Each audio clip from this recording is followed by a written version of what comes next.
Hello, I am Michael Huell. I'm the owner of Michael's Vacations, and today I'm going to tell you all the ways that a virtual guide can be of assistance to you while you're on vacation here at Walt Disney World.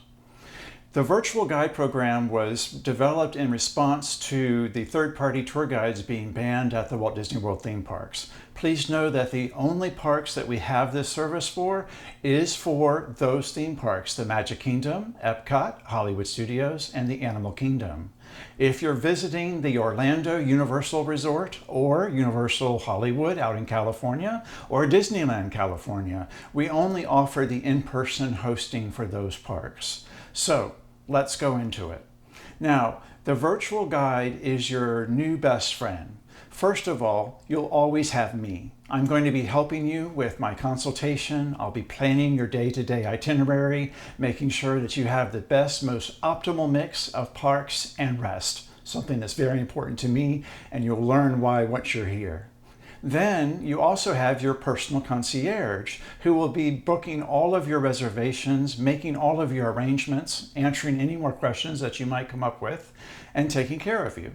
Now, 2 or 3 days before you arrive, your assigned virtual guide will be reaching out to you to introduce themselves, to learn more about your children, to go over a wish list in case you do have one. You don't have to have one, please don't worry about it. But in case you do have a wish list, they're going to go over that and basically confirm your first meeting time and meeting place. From that point on, they are there to help you have the most successful vacation possible. Their day actually starts at 6:45 a.m. on your first day. That's when they have to activate Genie Plus. Genie Plus is Disney's new ride reservation system. That's basically the easiest way to think about it. And it's a per park, per person purchase. That's done at 6:45. And then at 7 a.m., when the system goes live, that's when they begin booking your first set of lightning lanes. Every ride that you walk up to at Walt Disney World will always have 2 signs. One will say standby, and that's the one that you don't want to be in the middle of the afternoon with the famous 2-hour waits. The other one will say lightning lane, and those are the ones that we want to maximize for you. So you will scan in because you were eligible. It was reserved for you by your virtual guide. You'll go in, you'll have a great time, and when you come out, you'll be looking for where are we going to next. One of the things I do want to point out, though, is that along with them starting at 6:45 and 7 and all of that, they're also making sure that you know when to leave your hotel. Hey, I need you here by this such and such time. When you get there, please contact me and I will walk you through the security right on up to the best turnstiles. It really does matter. And they're taking over from that point.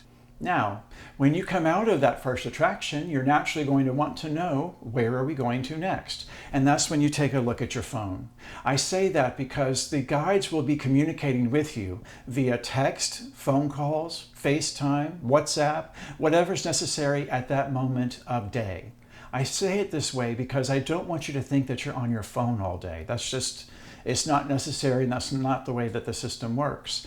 They're getting you through the park because we always know where you are. One of our tips is that we're going to have you release your phone's location like a child does to their parent. And that way we always know where you are. You can't make any wrong turns that way. And so they will be telling you, hey, if it's an attraction that's right there in the same area, maybe you can see it from the exit. Well, that's a simple text message. Hey, I've got lightning lanes waiting for you. Go over there and have a good ride. See me again whenever you come out. Or let's say it's on the other side of the park or just not there where you're able to see it.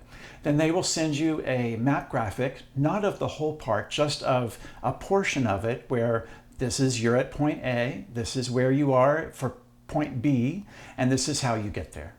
Now, one of the things I like to point out is that it's more than just the rides, isn't it? When we go to a theme park, it's all about the children needing restrooms. Hey, maybe we want to go shopping. Maybe we want to buy a snack here because the kids are hungry and it's not time to have lunch yet. You never know what's going to happen. Well, the virtual guide is only a text or a phone call away. They always know where you are because you released your location, and so they're able to help you no matter what time of day that it is. And they're going to continue helping you all the way until you're in that car or on that bus going back to your resort.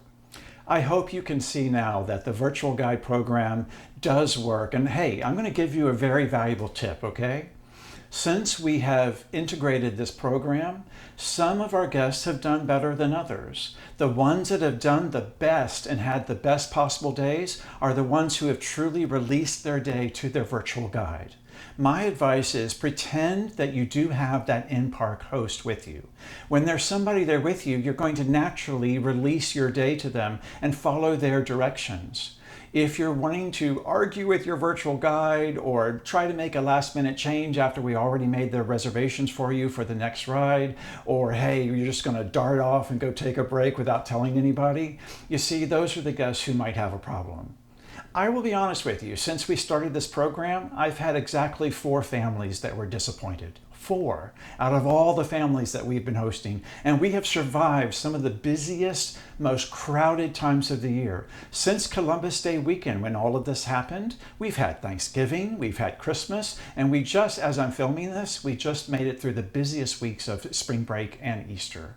So if we can make it through those times with no long lines, no thick, heavy crowds. The guests are having an amazing day. They're going back to the pool for the afternoon. That's what it's all about, and we do it really well. We're very good at what we do. So I want you to use us for this program. We're going to make a major difference for you.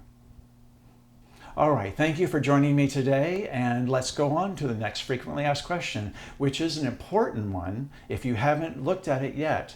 I'm often asked, should I stay at the Four Seasons? And my answer might surprise you. Okay, thank you.